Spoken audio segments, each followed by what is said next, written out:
Have you ever felt it? That strange tingling in your feet, maybe? Or pins and needles? Or that sudden, sharp cramp that just jolts you awake. Exactly. It's so easy to just brush those things off, isn't it? Like, oh, just an everyday annoyance. We tend to normalize them. But what if they're actually, well, what if they're more like quiet distress signals? Your body trying to tell you something really crucial. That's a great way to put it, distress signals. Yeah, I often think about that story, Dr. Hino's patient, the retired carpenter. I think he was in his 70s. Oh yes, I remember that one. Powerful story. This man, he spent his life building things, right? But then he found himself facing this fear, and it wasn't pain exactly, it was silence. The lack of sensation. Precisely. The day he realized he couldn't really feel the floor beneath him anymore, he wasn't losing his legs, physically, but he was losing that connection. Slowly. Silently. It's terrifying. He became afraid to walk. Yeah, afraid to leave the home he'd built. That feeling, that disconnection. It's a real thing for so many people. Millions, unfortunately. So today we're going to do a deep dive into what your body might actually be trying to communicate with those feelings. Our mission, really, is to give you a kind of complete blueprint for understanding those signals and, crucially, how to restore that vital connection. Okay, a blueprint. I like that. We'll look at the power supply, the key nutrients your nerves might be, starving for, and then the repair techniques, gentle movements, specific foods, things that can get those communication lines working clearly again, strongly. You've really hit on something important there. Our bodies, they're these amazing communication networks. Yep. Every single sensation is a message. Right. And numbness, tingling, cramps, they aren't just random. They're definitely signs that the communication line, let's say between your brain and your feet, is failing somehow. Failing, like it's full of static. Exactly, full of static. And if we just ignore that static, well, that line can essentially get cut off. Wow. A failing line, full of static. That's a pretty stark image, but it definitely helps you grasp the urgency, doesn't it? It does. But you often remind us, and this is the good news, that a line can be repaired. Absolutely. That's the key message. There's hope. Okay, so if we're going to fix these lines, where do we start? Before you repair anything, you need power, right? What's the fundamental power supply for our nerves? That is the absolute first step, and it's one people often miss, How so? Well, it's sort of a modern mistake, I think. We ask our bodies to heal, to do this complex repair work, but we don't give them the right materials first. We ask a system that's starving for energy to perform. Right, demanding healing without providing the tool. Exactly. Before we even think about asking nerves to respond to movement, we have to give them the specific nourishment they're actually crying out for. And it's not just general health, it's about the molecular building blocks for nerve function. Okay, so targeted fuel, not just general nutrition. What's nutrient number 1 in this power supply kit? Okay, the first crucial part is a really remarkable antioxidant. It's called alpha-lipoic acid, or ALA for short. ALA. And you can think of ALA as the active shield. It protects the nerve wires themselves. A shield protecting the wires. That's a great visual. How does it actually work, like down at the cellular level? Well, nerves are high-energy cells. They work hard. And that high energy use, it comes with a cost. It creates a lot of, let's call it, metabolic exhaust. Okay, like pollution from the nerves work. Sort of, yeah. A scientists call it oxidative stress. And this stress is like rust, slowly corroding those delicate nerve endings. What makes ALA so special is that it's both water-soluble and fat-soluble. Not many things are. What does that mean for the nerves? It means it can get inside every single nerve cell, penetrate deeply to neutralize that rust, and shield it from more damage. It works everywhere. That's impressive. So for people thinking about this, is there a typical dose you see in studies? Well, a lot of the clinical studies looking at nerve health, particularly things like neuropathy, they often use doses around 600 milligrams daily. But, and this is really important, you should always talk to your own doctor first.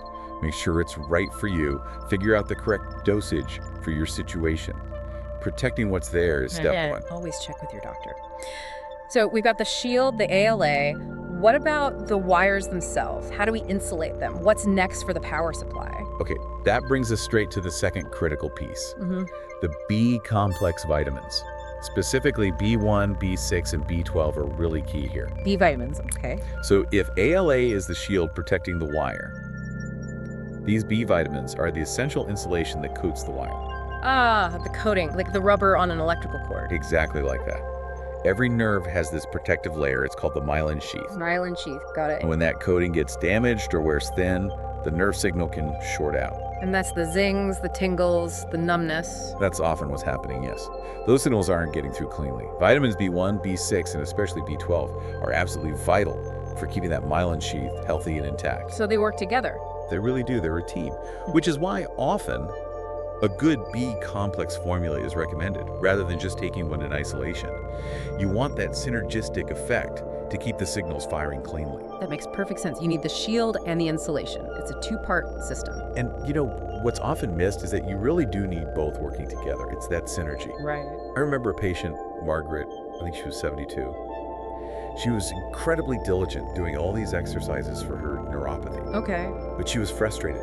She kept saying, I feel a little better maybe, but the numbness is still there. So we looked at her nutrition, talked with her doctor, and realized she was likely missing these key nerve supports. It's A, and B vitamins. Exactly.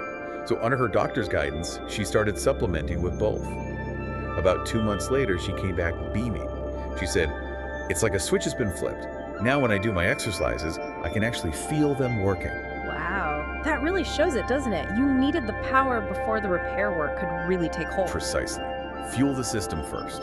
Okay, so Margaret's story is a perfect bridge. We've turned the power on with ALA and B complex. The nerves have fuel. Now we can move to part 2 of the blueprint, the gentle movements to rebuild that connection. Yes, the repair work. And you always emphasize consistency here, right? Not intensity, like 5 or 10 minutes a day. Absolutely. Consistency beats intensity, especially with the nervous system. We're aiming for gentle, persistent encouragement, not trying to force anything, just steady progress. Okay, let's get into these movements. Phase 1 is waking up the signal, getting those first messages down the line. What's first? We'll start super simple. Something you can do sitting down, basically anywhere. Seated toe and heel lifts. Okay, how does that work? While you're sitting, you do a little 4-step sequence. First, lift your toes up, keep your heel down. Then extend your foot forward slightly. Then lower the whole foot flat. And finally, lift your heel up, keeping your toes down. Toes up, extend, foot down, heel up. Yeah. Got it. And you repeat that slowly, maybe 15 times for each leg. Really focus on the movement. And hey, if you need a visual, we'll definitely have a guide in the show notes for you. That sounds almost too simple. What's really happening there? Why is it effective? It's deceptively powerful. Your calf muscles, they act kind of like a second heart. A second heart in your calves. Yeah. Every time you contract those muscles, even gently like this, it helps pump blood back up towards your heart. But crucially, it also pumps fresh, oxygen-rich, nutrient-rich blood down to those potentially starving nerve endings in your feet. Ah, so it's boosting circulation right where it's needed. Directly activating that vital microcirculation, energizing the nerves. Amazing. A second heart. What's next for waking up the signals? Okay, after we get that pump working, the second exercise is using a small ball under the sole of your foot. Like a tennis ball. Or one of those spiky massage balls. Either works perfectly. Just roll it gently under your foot, forward and back, side to side, maybe some little circles. And this isn't about deep pressure, right? No, not at all. It's gentle. The goal here is really about re-engaging your brain with your foot. It's about proprioception. Proprioception, that's the brain's sense of where your body parts are in space. Exactly. When you have numbness, that brain-foot map can get kind of fuzzy. The connection weakens. Rolling the ball sends thousands of new sensory signals up to your brain. It helps to redraw the map of your foot in your mind, reactivating those pathways. Okay, redrawing the map. I like that. So once we've woken up the signal, we move to phase 2, repairing the fine wires, making the signals clearer, stronger. Yes, strengthening that connection. And here we can bring in some gentle yoga poses. First up, downward facing dog. Okay, the classic inverted V shape. Right. From hands and knees, lift your hips up and back, and then gently pedal your feet, bending one knee and then the other, pressing the opposite heel towards the floor. What's the benefit there? It gives you a fantastic stretch all the way down the back of your legs, calves, hamstrings. This increases flexibility and helps prevent muscles from getting tight and possibly impinging on nerves. Again, check the show notes for a visual if you need one. Good tip. And then cobra pose. Yes. For cobra, you lie on your stomach, place your hands under your shoulders, and gently lift your chest and head off the floor, keeping your hips and legs down. What does that do for the legs? This stretches the front of the body, the abdomen, and helps relax the lower back. Indirectly, this can improve overall circulation and reduce any tension or pressure in the lower back that might be affecting the nerves going down into the legs. Makes sense. Beyond the yoga stretches, what else helps repair those fine wires? Okay, something often overlooked is toe strength. It's surprisingly important. So the next exercise is toe gripping. Gripping, like with your toes. Yeah, take that same small ball you use for rolling and just try to grip it with your toes. Try to lift it even just a tiny bit off the ground. Ooh, I can imagine that being quite difficult for some people. It definitely can be, especially at first. But it's so effective for rebuilding fine motor control and stability. You mentioned a story about this, Robert the librarian. Yes, Robert. Retired librarian, late 60s. He told me he'd become afraid to climb even a small step ladder. Why? Because his feet felt unsteady. He couldn't feel his toes gripping the rungs. That loss of confidence is huge. It really is. So I showed him this toe gripping exercise. At first, he could barely nudge the ball, but he stuck with it, just a few minutes each day. A month later, he came back and said he could feel his toes again, feel them connecting with the ground. That little bit of strength gave him back his confidence and his freedom to use a ladder safely again. That's fantastic. Such a small movement, such a big impact on daily life and balance. Absolutely. And to make that nerve signal even sharper, stronger, we can add some resistance. That's where the towel drag comes in. Towel drag. Okay, how does that work? You can do this lying down. Place a small towel under your foot, and then using only your toes, try to scrunch the towel and pull it towards you. Ah, so the towel provides resistance. Exactly. It forces the nerves to send a stronger signal to make those muscles work. It's like having to speak a bit louder in a noisy room for your brain to hear the message from your foot clearly. And that's neuroplasticity, right? Building stronger pathways. That's neuroplasticity in action. You're actively creating, or maybe reinforcing, a clearer, stronger neural superhighway between your brain and your foot. It shows how adaptable our bodies are. That's really encouraging. Anything else for this phase? One more yoga pose that's great here is the seated forward bend. Sit on the floor with your legs straight out in front of you, keeping your back straight, hinge at your hips, and reach towards your toes or ankles. Don't force it, just breathe deeply into the stretch. Good for hamstrings and calves. Extremely effective for stretching both, releasing that tightness that often contributes to cramps and discomfort. Okay, great. So phase 1, wake up the signal. Phase 2, repair the fine wires. Now phase 3, syncing the whole system, making sure everything works together smoothly. Yes, integrating it all. We start this phase with something called the ankle press. Ankle press. Using the ball again. Yep, that versatile little ball. Ooh. While you're seated, place the ball between your ankles. Now, gently squeeze the ball inward. You should feel the muscles in your inner thighs and lower legs activating. Okay, I can picture that. Then, try to lift the ball just an inch or two off the ground, holding that gentle squeeze for a few seconds. Then relax.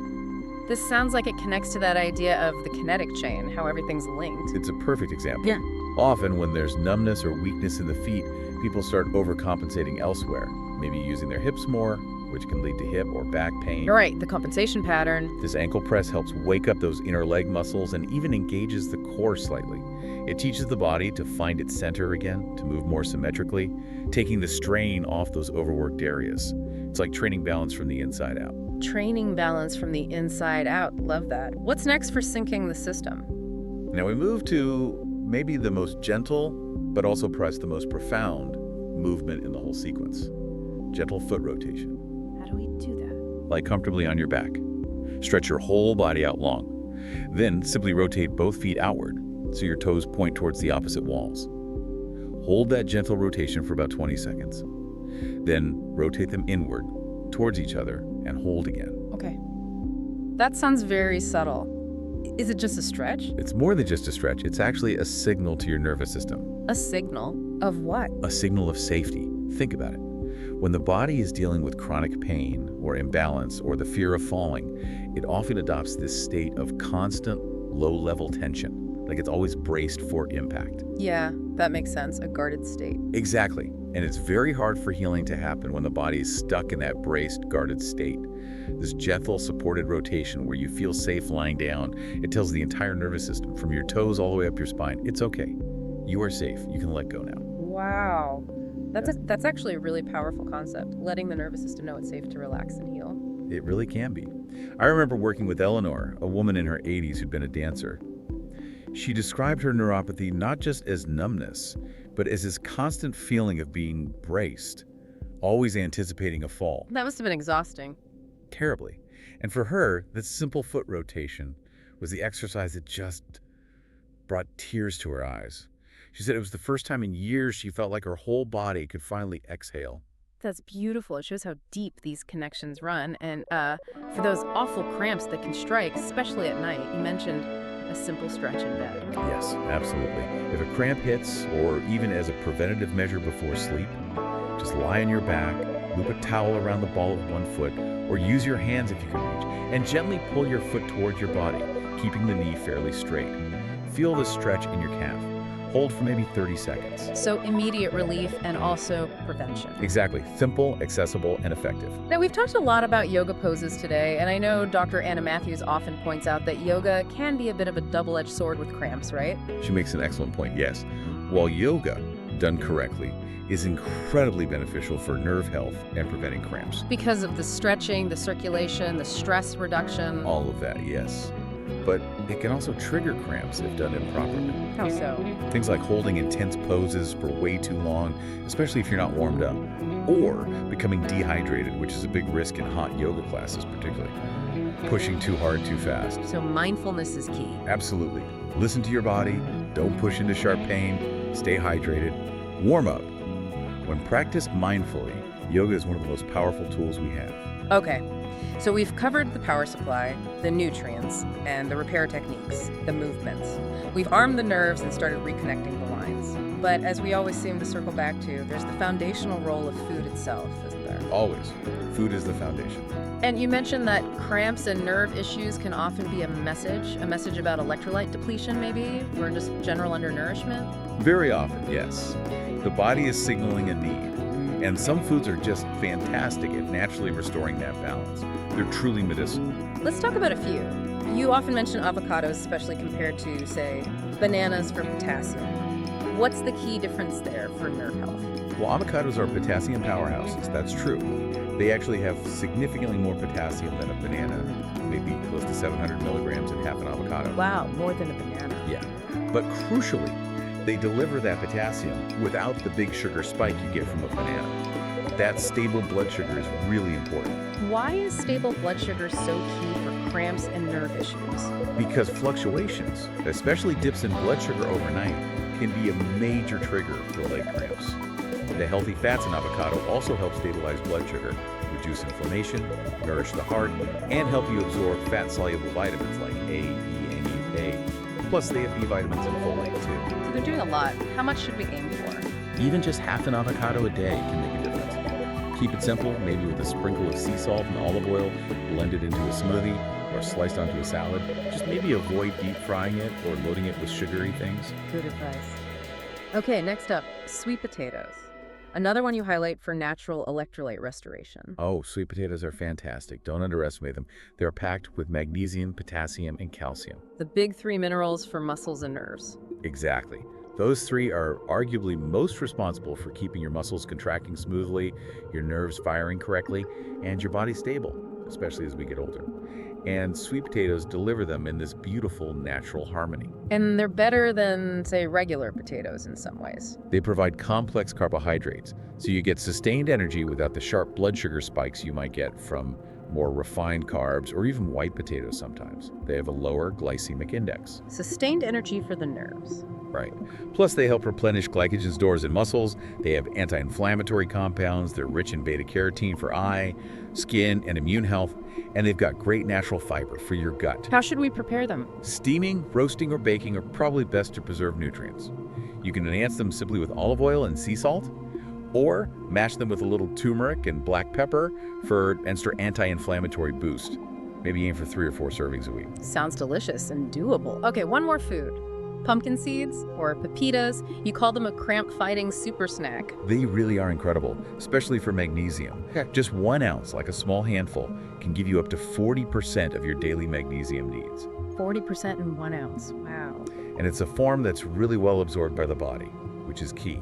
Magnesium is involved in over 300 different biochemical processes. Including muscle contraction and nerve transmission. Exactly. And also deep sleep. It helps calm the nervous system, supports melatonin production, and most adults, especially as they age, just aren't getting enough magnesium. So those annoying nighttime calf cramps, that restless leg feeling, could that be a magnesium deficiency talking? It very often is, or at least a major contributing factor. Getting enough magnesium can make a huge difference in calming things down at night. What else do pumpkin seeds offer? They also have zinc, which is important for immune function and nerve repair, plus antioxidants like vitamin E that help reduce cellular stress and stiffness, and healthy fats and protein to keep you satisfied and blood sugar stable. How should we eat them? Raw, roasted, salted? Ideally, raw and unsalted to get the maximum benefit without added sodium or potentially unhealthy oils used in roasting. How much? Just a handful a day is great.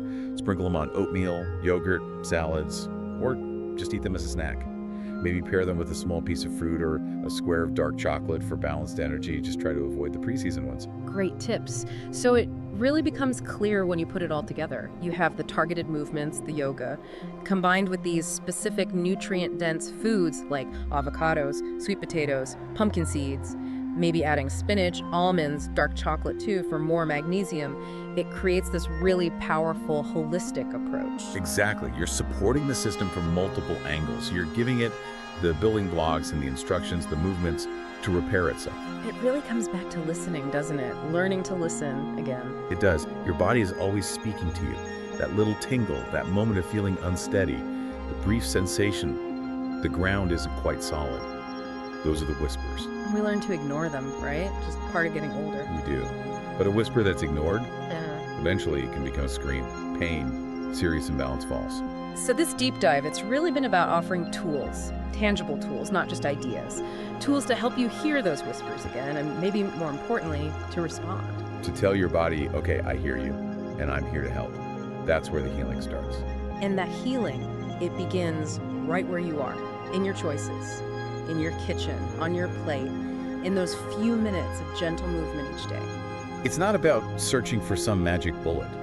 It's about this consistent two-part strategy that you control, providing the power with the right nutrients. The ALA, the B complex, the magnesium-rich foods. And making the repairs with those gentle, consistent movements. Consistency really is the magic ingredient here. And if you think about the bigger picture, your legs, they carry your freedom, don't they? Absolutely. Your independence. The ability to walk confidently, to garden, to play with grandkids, to travel, just to move through your day without fear or limitation.